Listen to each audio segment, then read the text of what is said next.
Hi guys, magandang araw po sa lahat. Ang update po natin for today's video ay para po sa ating mga kababayang OFW na nandito po sa Saudi Arabia. At ang topic po na pag-uusapan natin ay tungkol po sa bagong visa classification system na ipinapatupad na. Okay, ito po yung skill-based classification system. And with that being said, yung apektado po ng update na ito ay yung atin pong mga kababayan skilled workers. So ulitin ko po, yung apektado po ng update na ito ay yung mga skilled workers lamang. Kung kayo po ay domestic workers, hindi po kayo apektado nito. Pero pwede pa rin naman po kayong manood, 'di ba, ng video natin at i-share niyo po sa inyong mga kakilala na skilled workers dito sa Saudi Arabia.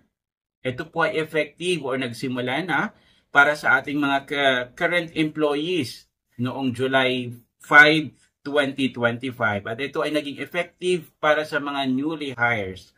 Diba yung mga galing Pilipinas or nag-local transfer as newly hired noong August 3, 2025. So, simplihan lamang po natin. Diba sa pagkakaalam po natin lahat dito sa Saudi Arabia, parang dalawa lamang. Either you are skilled worker or domestic worker. Ngayon, yung skilled worker na yan, hahatiin po yan into 3 classifications. Okay? So, meron pong tayong tatawagin ng highly skilled workers, meron pong skilled workers, and basic workers. So, paano po sila mahati? Diba? Yung atin pong employer, yung atin pong HR, of course, guided by our Ministry of Human Resources and Social Development, meron po silang scoring mechanism, diba, na gagamitin.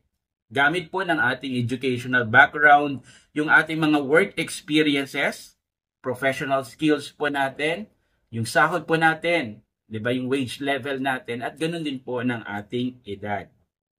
So, sino nga po ba yung mga kasama dito sa highly skilled, sa skilled workers, and sa basic workers? Okay, meron po akong nakita na isang reference, ilalagay ko din po yung link, diba, sa description box ng ating video. So, ayon po dito, yung mga highly skilled workers daw po, ayon pong kasama sa occupational group or ikama profession natin na nabibilang sa groups 1 to 3. So, yung mga highly skilled workers, yung kasama po dito, ayon pong mga managers, yung mga professionals, yung mga technicians and associate professionals. Okay. Punta naman po tayo sa skilled workers, yung nasa gitna. Ito daw po yung kasama sa occupational group number 4 to 8. Okay? So yung kasama naman po sa number 4 to 8 na yan ay yung mga clerical support workers, service and sales workers, skilled agricultural, forestry and fishery workers, craft and related trade workers, plant and machine operators, and assemblers. At syempre, madami pa pong mga, what do you call this, occupation. Yung nabanggit po natin, yun po lamang ay yung mga major group name. And lastly, yung mga basic workers, ito po yung mga manual labor and support roles under occupational group number 9. Or ito po yung mga elementary occupations. So, ano po yung pwede nating gawin?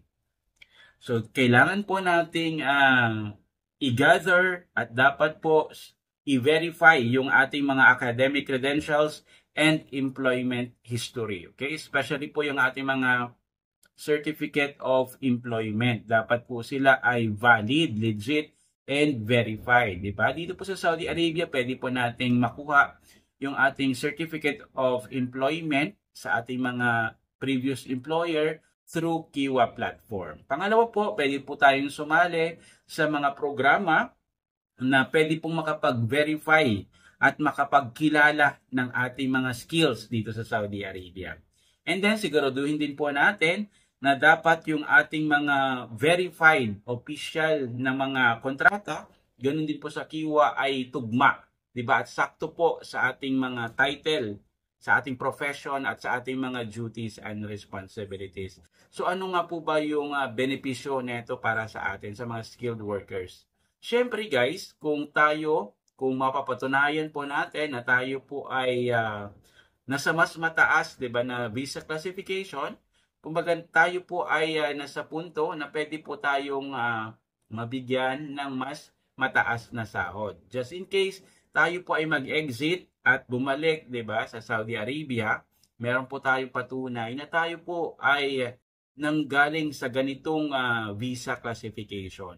At kung tayo man, just in case, kung tayo man po ay currently nasa mababa or nasa gitna, so pwede po tayong mag-provide ng mga additional documentations and evidences na pwede pong magamit natin para po tayo ay mas umangat, 'di ba? Yung ating visa classification. So yun lamang po yung ating quick update on today's vlog ni Payong Kaibigan. Just in case may mga questions po kayo, comments, reactions, please write it down sa ating comment section sa baba. And please don't forget to like this video and i-share nyo po para mas marami pa pong makaalam. Marami pong salamat guys. Always stay safe and God bless. Ready.